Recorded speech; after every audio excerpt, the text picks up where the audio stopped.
صراط الذين أنعمت عليهم غير المغضوب عليهم ولا الضالين.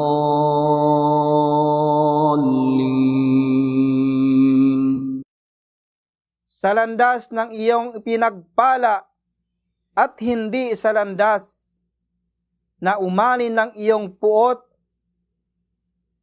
at hindi rin sa landas ng mga naligaw sa patnubay. Sa landas ng iyong ipinagpala, ang itinutukoy rito yung mga nabiyin, mga propeta at sugo ng Allah na sumunod sa Kanya, na nagpalaganap ng kaisahan ng Allah. Ang tauhid ay tunay na pagsamba sa Allah at tuwirang pagsamba sa Allah. Kabilang din ang mga siddiqin, ang mga taong ganap na sumunod sa Kanya at tumalima sa Kanyang batas. Mga kanitin, mga taong malinis ang puso, mga muttakun, mga taong may takot sa Kanya. Ang kinapupuutan ng Allah ay yaong mga angkan ng Israel, ang mga Hudyo, na sa kabila ng mga aral, kanilang itinakwil ang kautusan ng Allah sa pamamagitan ng At-Taurah.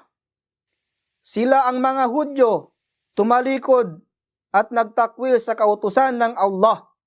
Sila ay isinumpa dahil sa kanilang pagtatakwil sa mga propeta ng Allah.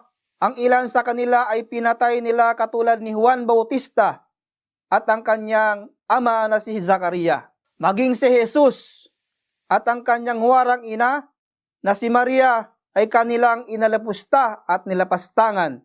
Hindi nila tinanggap si Jesus bilang sugo ng Allah, bagkus ito ay tinagurian nila bilang huwad na propeta at ang kanyang ina na masamang babae. Ang mga taong nangaligaw ay tumutukoy sa mga Kristiyano na lumisan sa tunay na pagsamba sa nag-iisang Diyos at itinuring nila si Jesus bilang kanilang Diyos. At si Jesus ay hindi nagsabi na ako'y Diyos. Bagkus, ginawa nilang tunay na Diyos si Jesus. Ang mga pagpapaliwanag ng mga nasabi natin ay mababasa natin sa aklat ng ang kahulugan ng mahuling ikasampung bahagi ng Quran. Wabad, assalamu alaikum warahmatullahi wabarakatuh.